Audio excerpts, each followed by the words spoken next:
Teenagers have always had it rough, but in the medieval world, growing up wasn't just about finding yourself, it was about surviving long enough to do it. The rules were different and the expectations were high. If you're picturing medieval teenagers lounging around in grand stone castles, prepare to have your dreams shattered. The reality of medieval housing was far less glamorous. Let's talk about where these teenagers actually lived. For the vast majority, home was a one-room wooden structure with walls made of wattle and daub, basically mud mixed with sticks and straw. Archaeological findings from medieval London show that the average home was roughly 400 square feet. Now imagine sharing that space with your parents, siblings, and sometimes even livestock. Cozy doesn't begin to cover it. Speaking of cozy, let's discuss sleeping arrangements. Remember that scene in Charlie and the Chocolate Factory where all four grandparents share one bed? That was actually pretty accurate for medieval times, minus the chocolate factory part, obviously. Most families shared a single bed platform, and by platform I mean a slightly raised wooden surface covered with straw. The lucky ones had a wool-stuffed mattress, while others made do with just the straw. And yes, that includes the teenagers who slept right alongside their parents and siblings. Privacy? That wasn't even a concept. In the 14th century, some houses had as many as 8 people living in that single room. Teenagers didn't have their own space to slam doors or blast music. The closest thing to privacy was probably hiding behind the family cow, if you were fortunate enough to have one inside your house. The room and board situation was quite literal. Many teens slept on actual boards, and if you're wondering about comfort, well, recent analysis of medieval skeletons shows that many people developed early arthritis from sleeping on such hard surfaces. On the plus side, at least you didn't have to worry about falling out of bed. Now, let's talk about everyone's favorite roommates, rats. Medieval homes were essentially an all-you-can-eat buffet for rodents, but there were numerous complaints about rat infestations, and some households even kept special sticks by their beds to swat at nighttime visitors. Teenagers were often tasked with rat-catching duty, which might explain why cats became such popular pets. The heating system was basically a fire pit in the middle of the room, with smoke escaping through a hole in the roof, or at least trying to escape. Most of it just hung around inside, turning everything and everyone into various shades of gray. Think of it as the world's first indoor smoking room, minus the choice to participate. Archaeological evidence shows that many medieval teens suffered from respiratory problems, which isn't surprising considering they were essentially living in a chimney. Windows? Those were just holes in the walls, usually covered with wooden shutters or, if you were wealthy, translucent animal horn. Glass windows were so expensive that some nobles would actually take their windows with them when they moved houses. The lord spent more on a single glass window than he did on a year's worth of bread for his entire household. Talk about priorities. The floor was typically packed earth, sometimes strewn with rushes for warmth. These rushes would be changed. Well, let's just say not often enough. Sometimes they'd stay there for months collecting bits of food, dirt, and things we'd rather not think about. It was like having a compost pile for a carpet.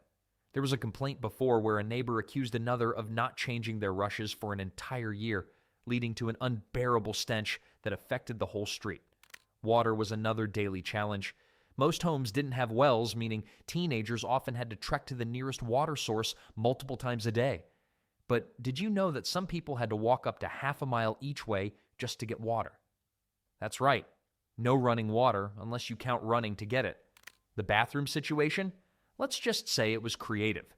Most houses had a designated corner or a pot, while the more sophisticated homes might have had an outdoor privy. Some medieval towns actually had laws about how close you could build your privy to your neighbor's house, usually about 2 feet away. Nothing says howdy neighbor quite like that arrangement. As dawn broke through those horn-covered windows each morning, another day in the life of a medieval teen was about to unfold. The rooster's crow meant one thing for medieval teenagers: time to get moving. While modern teens might grumble about taking out the trash, medieval adolescents were already halfway through their morning chores before that rooster even cleared its throat. In farming families, the day kicked off with milking. Lots of milking. Records from a 14th century English dairy farm show that a single teenage worker could milk up to 12 cows twice daily. That's 24 encounters with the business end of a cow every single day. Most teens today can't even handle their younger siblings giving them the stink eye. But dairy duty was just the warm-up act. Field work was where things got serious. A discovered wage record from 1374 shows that teenage workers were expected to plow an acre of land per day, roughly the size of a modern football field. The catch? They did it with wooden plows and stubborn oxen. No tractors, no power steering, just pure teenage muscle and probably a lot of creative medieval cursing. The work wasn't any easier for city teens. As apprentices, they'd wake up at dawn in their master's house where they lived for around 7 years. There was an apprenticeship contract from York that listed the daily duties of a 14-year-old blacksmith's apprentice: stoke the forge before sunrise, hammer metal all day, clean the workshop, and tend to his master's horses. In return, he got room, board, and the occasional clip round the ear if he messed up. Speaking of messing up, the stakes were surprisingly high. In legal terms, boys as young as 12 could be fined for botching their work. One unfortunate teenage baker's apprentice had to pay a week's wages for burning a batch of bread. That's what you call a costly cooking lesson. Girls weren't lounging around either. Spinning wool was a never-ending task that many started learning from age 6. By their teens, they were expected to spin enough wool for the entire household's clothing. A skilled teen spinner could produce about 2,400 feet of yarn per day. That's nearly half a mile of medieval thread. Try untangling that one. Household chores took on a whole new meaning for medieval girls. We're not talking about loading the dishwasher here. They prepared meals from scratch, starting with grinding grain into flour. A typical teen girl would grind enough grain each morning to feed a family of 6. The miller's daughter might have had it easier, but she probably never wanted to see another grain of wheat in her life. Laundry day is the fun part. Without running water, teens had to haul water from wells or rivers, heat it over fires they'd built themselves, and then scrub clothes with homemade lye soap that could take the skin off your hands if you weren't careful. There's a story about how a single laundry day could use up to 50 gallons of water. That's a lot of trips to the well, especially when you remember those houses we talked about didn't exactly have the best plumbing. Childcare was another major responsibility. By age 13, many girls were practically running the household's nursery. Medieval records show families often had 6 to 8 children, with the older teens responsible for the younger ones. One account from a 15th century household book mentions a 15-year-old girl managing 4 younger siblings while her mother worked in the fields. And you thought babysitting your cousin for an afternoon was tough. For teens working as servants in wealthy households, the duties were endless. A servant's lists tasks including cleaning chambers, serving food, caring for their master's clothing, and even cutting their employer's meat at meals. The contract specifically states they must be swift of foot and ready of limb, medieval speak for no slacking off. The work wasn't just physically demanding, it was legally binding. Employment records from the 1300s show that teenagers could be taken to court for slacking off or running away from their duties. One 14-year-old boy in Canterbury was fined 3 days' wages for taking an unauthorized nap during work hours. Next time someone calls today's teens lazy, remember that at least they're not getting sued for catching some Z's. Some jobs did come with perks, though. Apprentice cooks often got extra food, and young servants in noble houses sometimes received hand-me-down clothing from their masters. One lucky teenage apprentice in London inherited his master's business after proving himself particularly skilled at metalwork. Talk about a medieval rags-to-riches story. Street vendors were often young teens, selling everything from pies to shoelaces. They developed quite the reputation for creative sales pitches. Medieval authorities actually passed laws limiting how loudly they could shout about their wares. You might say they were the original Instagram influencers. The physical toll of all this labor showed up in medieval skeletons. Many teenage remains show early onset arthritis and worn-down joints. But all this hard work bred a certain kind of toughness. Those calloused hands from farm work and trade labor came in handy when disputes needed settling. Medieval teens didn't just post angry comments online, they threw actual punches, and court records proved they were pretty good at it. Street fights broke out regularly over the simplest things. There's a brawl between 2 teenage apprentices that started because one claimed his master's bread was better than the other's. Both ended up in the stocks for a day, probably still arguing about yeast quality, but these weren't just random scuffles. Medieval towns had their own teen gangs, complete with territories and reputations. In 1345, Norwich officials complained about a group calling themselves the Lads of Saint. Augustines who controlled an entire street. Their biggest crime? throwing rotten vegetables at anyone wearing fancy clothes. Not exactly the Peaky Blinders, but they made their point.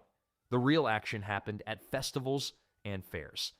There are dozens of teenage brawls during summer festivals. One memorable case involved 30 teenagers fighting over who would lead the harvest dance. The winner got a black eye and the honor of choosing his dance partner first. Romance wasn't dead. It just had a few bruises. For noble boys, fighting was literally part of their education. Military training started around age 7 with wooden swords. By 14, they were practicing with real weapons. A training manual shows exercises for teenage squires, including one charming instruction. When struck, strike back harder, but mind your master's son. He bruises easily. The path to knighthood was brutal. Young nobles spent years as squires, learning combat while serving experienced knights. Their daily routine included weapons practice, horse riding, and getting knocked into the mud repeatedly. A knight describes his squire as eager in battle, though still falls off his horse when sneezing. Everyone's got to start somewhere. Tournament training was particularly intense. Mock battles called beurds let teens practice fighting in groups. Think of it as a medieval mosh pit with more armor and fewer band t-shirts.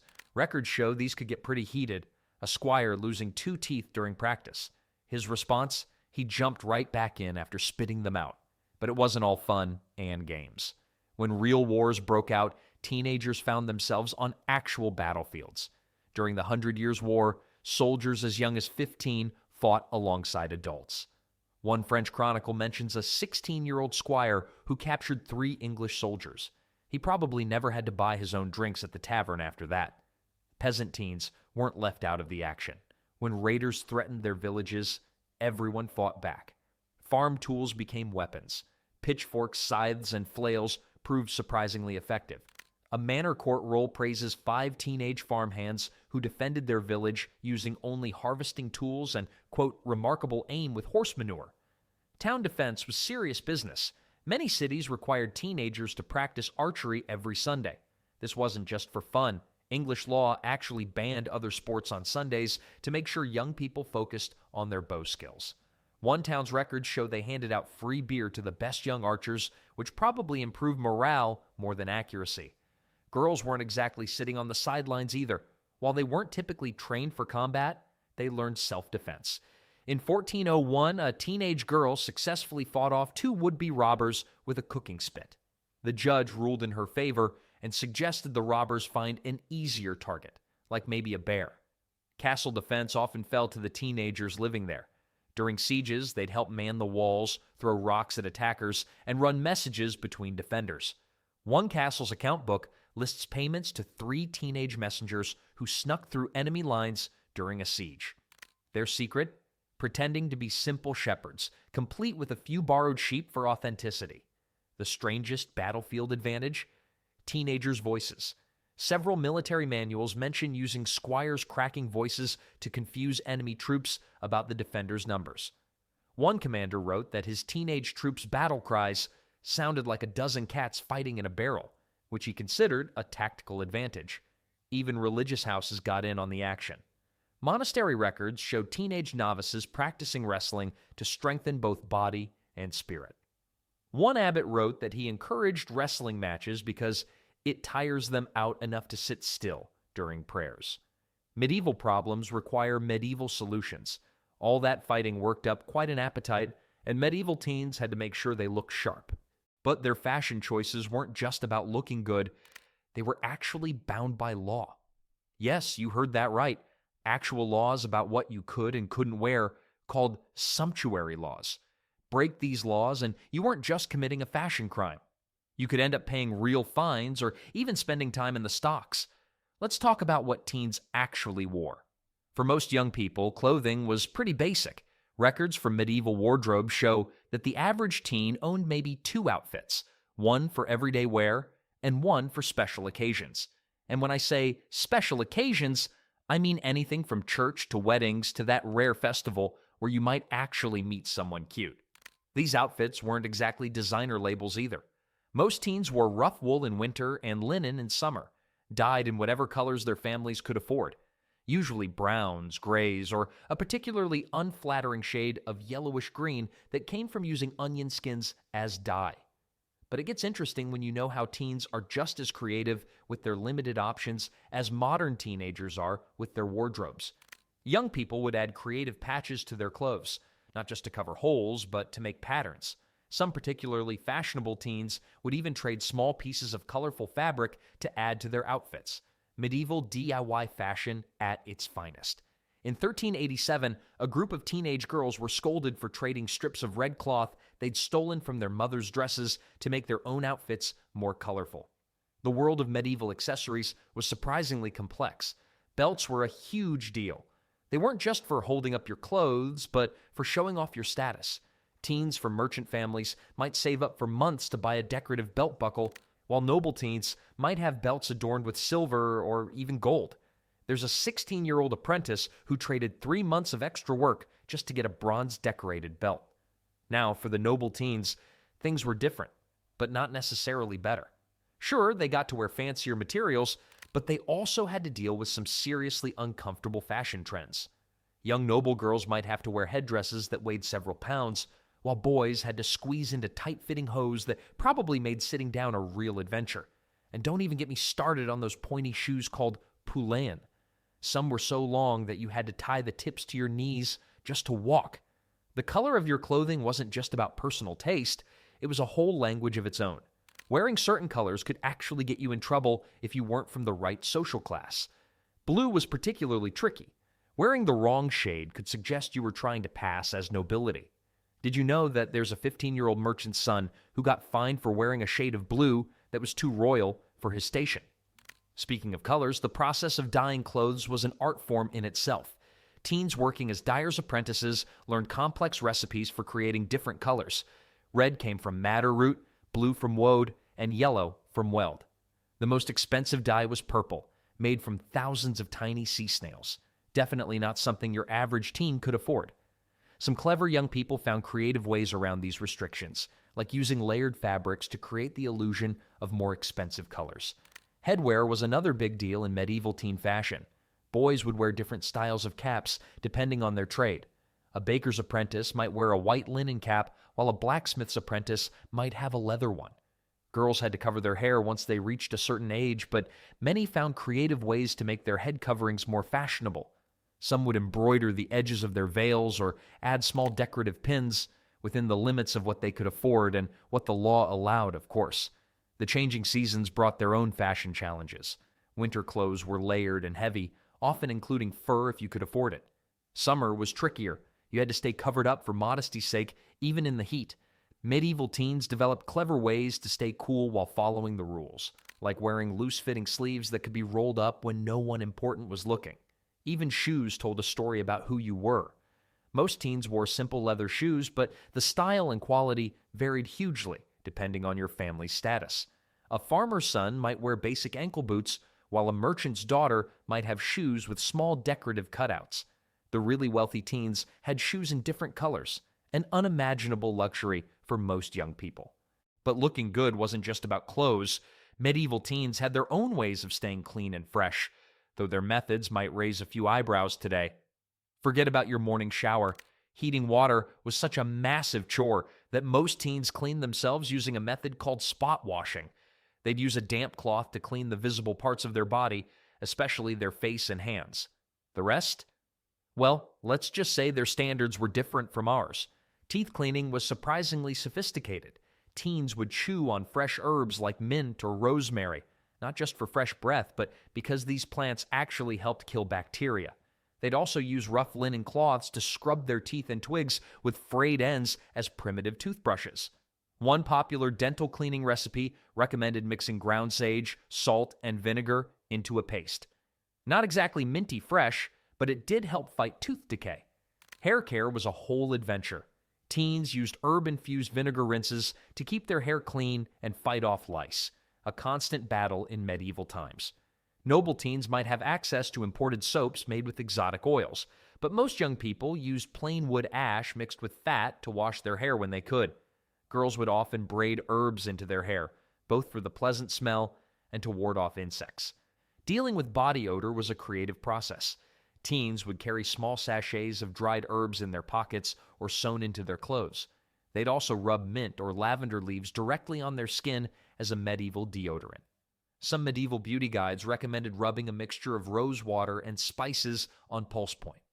As we wrap up this look at medieval teen fashion, remember that while their clothing options might seem limited to us, these young people were dealing with many of the same concerns we have today, wanting to look good, fit in, and maybe catch someone's eye. Marriage in medieval times wasn't just about love. It was about land, money, and family connections. Parents started planning their children's marriages when they were barely old enough to walk. By age 12, most girls already knew who they'd end up with, whether they liked it or not. Boys usually had until about 14 before their futures were sealed. One particularly grumpy medieval father wrote in his diary, "My daughter claims she's too young to marry at 13. I was promised to her mother at 3. But medieval teens weren't entirely powerless in matters of the heart. 1300s are filled with stories of young people finding creative ways to meet their crushes. One clever 15-year-old girl in York managed to exchange love notes with a boy by hiding them in loaves of bread she was supposed to be delivering. Another teen couple in London got caught meeting secretly during church services. They'd pretend to be deeply religious just to sit near each other.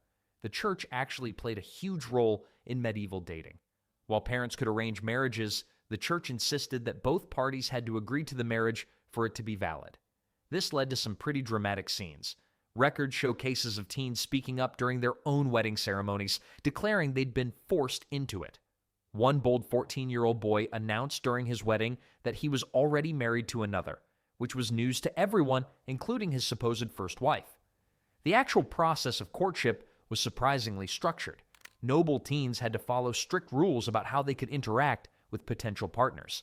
They couldn't be alone together, couldn't touch, and had to have a chaperone present at all times. This led to the invention of some creative dating methods. The bundling board was one of them, a wooden plank placed between a courting couple in bed, allowing them to talk all night without actually touching. Yes, you read that right. Medieval parents would let teens share a bed as long as there was a plank between them.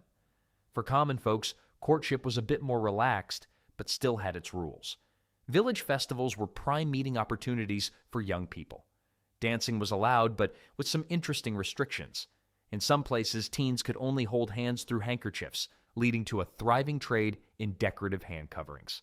One medieval market listed courtship handkerchiefs as being among the most popular items sold to young people. The age gap in medieval marriages could be pretty shocking by today's standards. Girls as young as 12 could be married to men in their 30s or 40s. However, there was often a catch. Many of these marriages weren't officially completed until the girl turned 14 or 15. Some clever teens used this waiting period to their advantage, finding ways to break off unwanted engagements. One resourceful 13-year-old girl in medieval France managed to avoid an arranged marriage by deliberately breaking every social rule she could think of, making herself so unmarriageable that her intended family backed out. But here's something interesting. Love matches did happen, even in arranged marriages.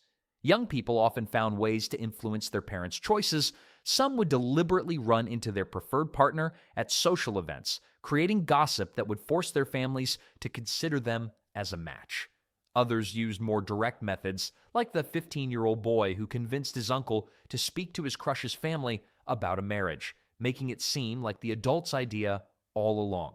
The concept of the dowry added another layer of complexity to medieval teen marriage. Families often spent years saving up for their daughters' dowries, which could include everything from land and money to household items and livestock. One medieval father's account book shows him trading 3 cows and 2 pigs just to buy his daughter a decent set of cooking pots for her dowry. After all the drama of courtship and marriage, newlywed teens faced their next big challenge, setting up their own household and figuring out how to actually live together. But before they could settle into marriage, they had to get a handle on the practical side of life.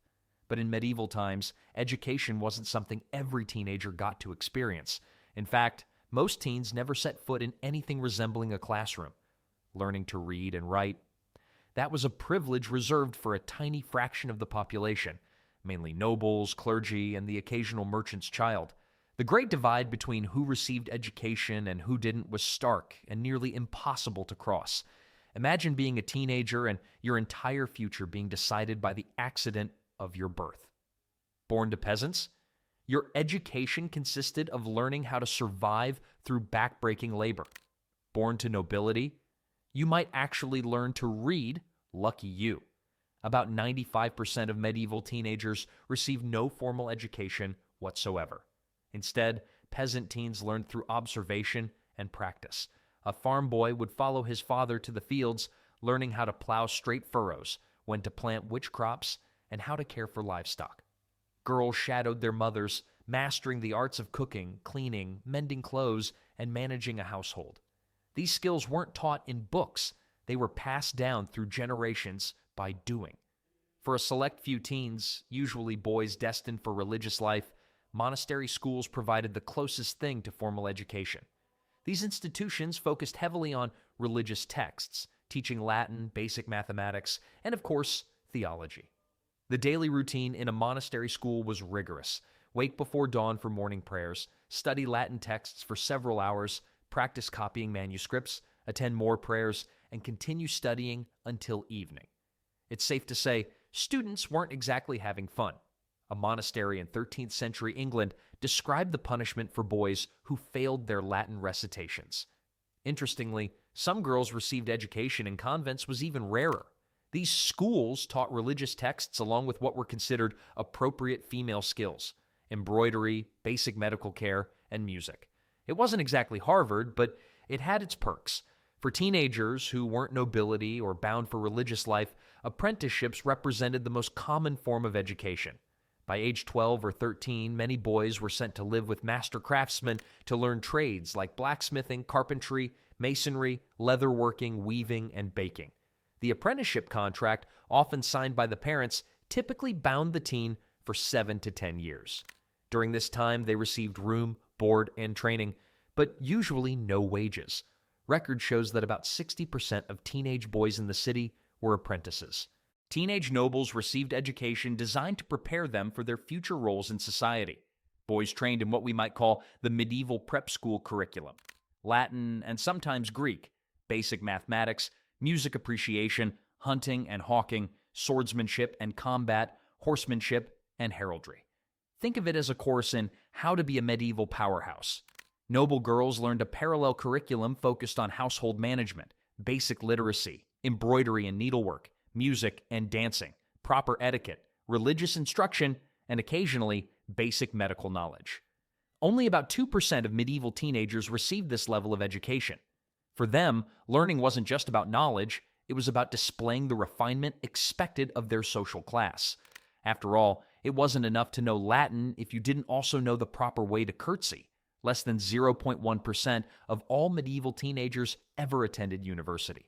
Those who did gained enormous advantages in medieval society, with many becoming advisors to kings, high-ranking church officials, or prominent physicians. It was kind of like winning the medieval lottery. Today, we take books for granted. In medieval times, each book was handcrafted through a laborious process that could take months. A single university textbook might cost as much as a small house. This meant most teens never saw a book in their entire lives, let alone owned one. So the next time you complain about the price of college textbooks, remember, at least they don't cost the same as your parents' mortgage. Because books were so valuable, students often learned through dictation and memorization. Imagine trying to remember an entire semester without notes. When teens did learn to write, they faced challenges modern students can't imagine. They wrote with quill pens that needed constant resharpening, ink made from oak galls, iron, and gum arabic, parchment made from animal skins that had been scraped, stretched, and treated, and they had no erasers. Mistakes meant starting over. The medieval version of "my computer crashed and I lost my essay" was "a goat ate my parchment," and both were equally devastating. While it's true that boys received more formal education, some girls, particularly from wealthy families, did learn to read and write. About 5 to 10% of noble girls received some education, compared to 30 to 40% of noble boys. Daughters of merchants sometimes learned basic mathematics to help with the family business. Perhaps the most significant aspect of medieval education was how it reinforced existing social structures. Without access to education, peasant teens had virtually no chance of rising above their station. The rare exceptions occurred when a bright peasant boy was sponsored by the church. Education through religious institutions represented one of the few paths for social advancement. Records from Durham Cathedral show that about 3% of clergy came from peasant backgrounds, having been identified as exceptionally bright and sponsored through education by local priests. As we transition from the world of learning to the constant battle for health in medieval times, remember that education wasn't just about books, it was about learning to survive. And speaking of surviving, life for a medieval teenager was, in many ways, a constant battle against illness and injury. Unlike today, medieval teens faced threats from the moment they woke up until they went to sleep, if they were lucky enough to wake up at all. Getting sick in medieval times wasn't just inconvenient, it was often deadly. For teenagers who were just starting to gain independence from their families, illness could turn their world upside down overnight. Many common diseases we barely think about today were potential death sentences back then. A simple cut could become infected and lead to blood poisoning, while common colds sometimes progressed to pneumonia with no antibiotics to fight the infection. The average medieval teen could expect to encounter at least 3 serious illnesses before reaching adulthood. This reality shaped their entire worldview. Live for today, because tomorrow might never come. A group of 20 novices, only 13 survived a single winter outbreak of what was likely influenza. Imagine losing 7 of your classmates in just one season. Strangely enough, not all illnesses affected teenagers equally.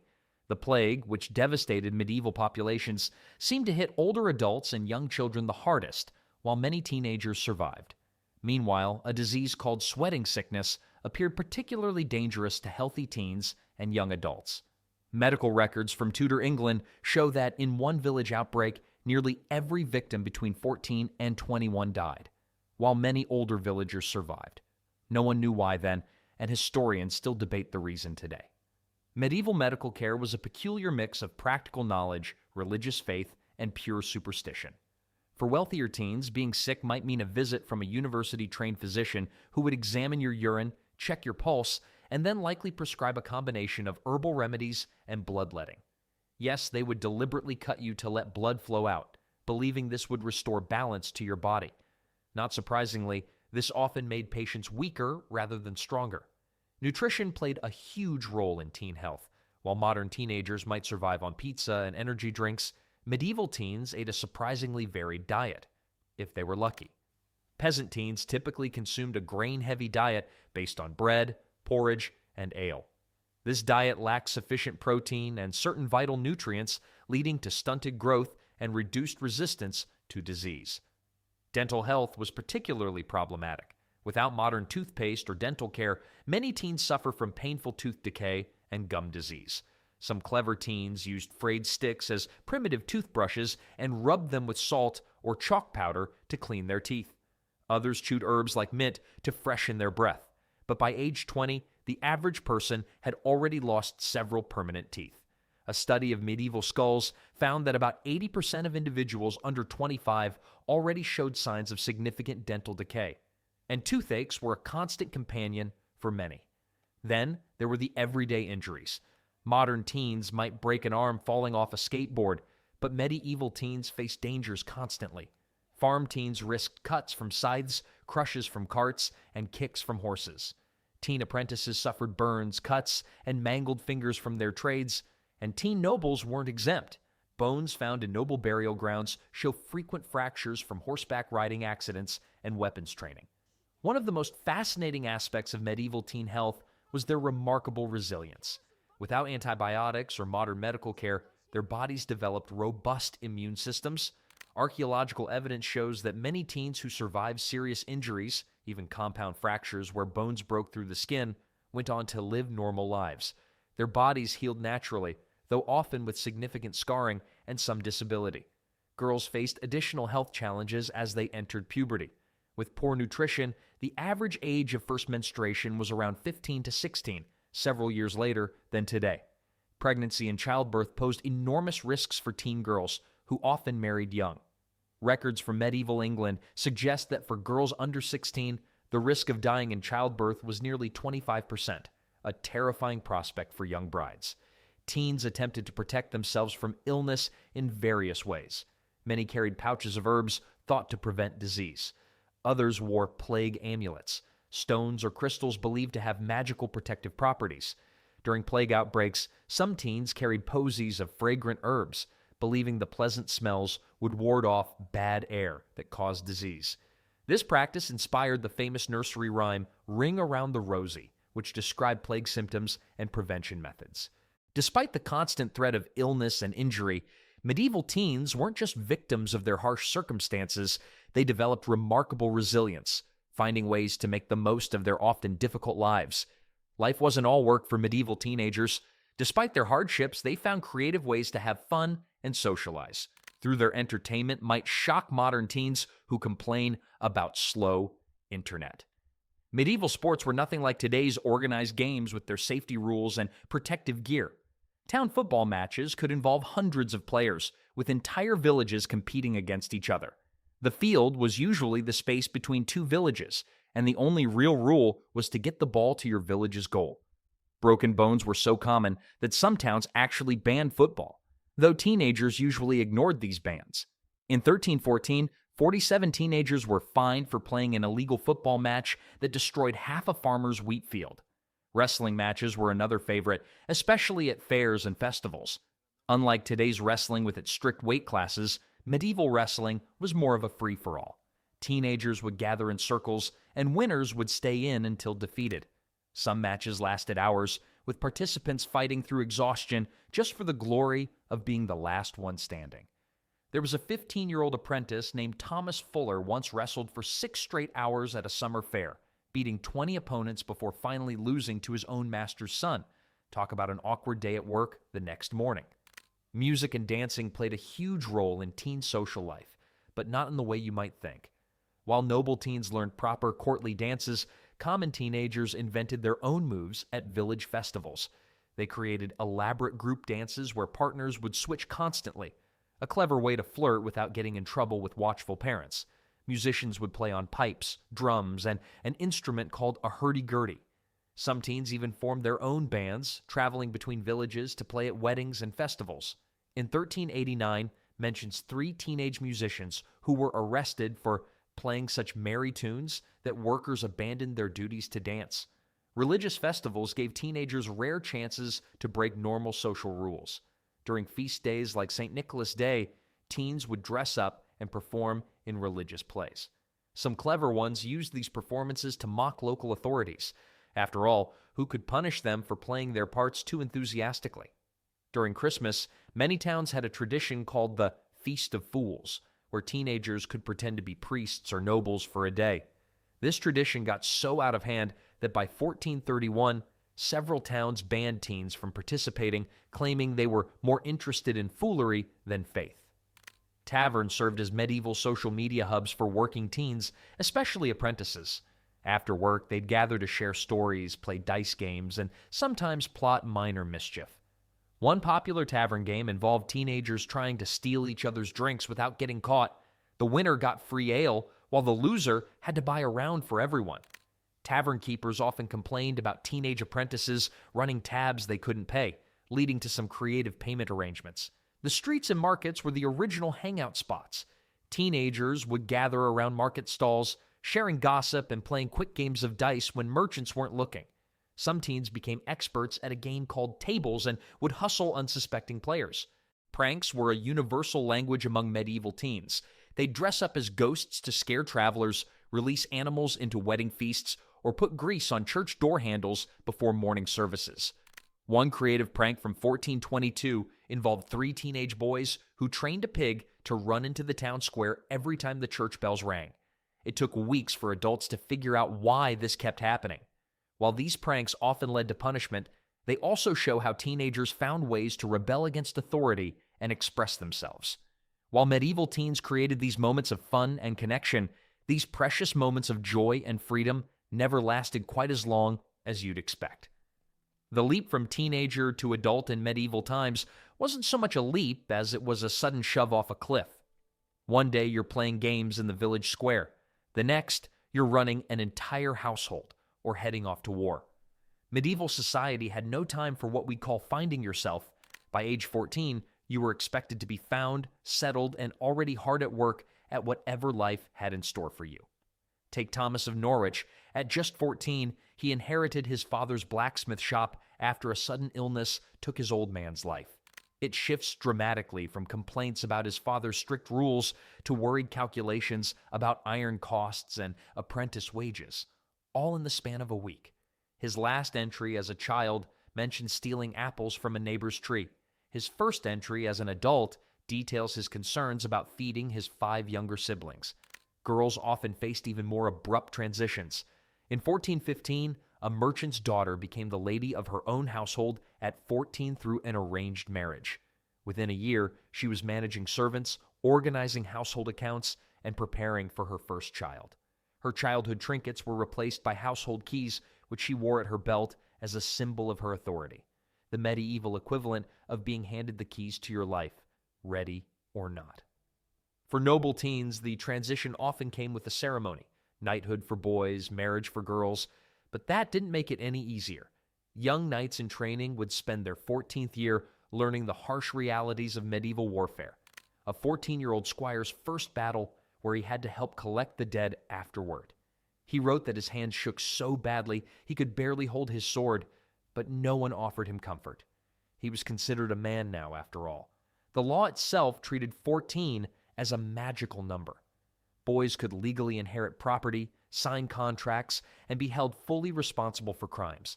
Girls could marry without their parents' consent, and both genders could be executed for serious offenses. There was a judge struggling with a case where a 14-year-old boy was caught stealing bread. The judge notes that while the boy's face still shows the softness of childhood, the law required him to be punished as an adult. Medieval medicine considered 14 the age when the body became fixed in its adult form. Doctors would change their treatments dramatically once a patient turned 14, switching from gentle remedies to the full range of adult medicines, including the infamous bloodletting. One medical text advises that a 14-year-old should be bled as vigorously as any adult, for their blood is now fully formed. But perhaps most striking were the emotional expectations. Medieval society believed that by 14, you should have complete control over your feelings. Crying, showing fear, or admitting uncertainty were seen as childish behaviors that needed to be abandoned. A knight's training manual specifically instructs that boys over 14 should be punished if they show tears, for such weakness is unbecoming of their new station. Despite these harsh expectations, teenagers found ways to cope. Secret diaries and letters show how they maintained some aspects of childhood even while shouldering adult responsibilities. They passed notes during church services and carved their names into castle walls. These small acts of rebellion show that even in a world that demanded instant adulthood, the teenage spirit found ways to survive. After all, medieval teens lived in a world where time was as precious as gold, and childhood was a luxury few could afford to keep.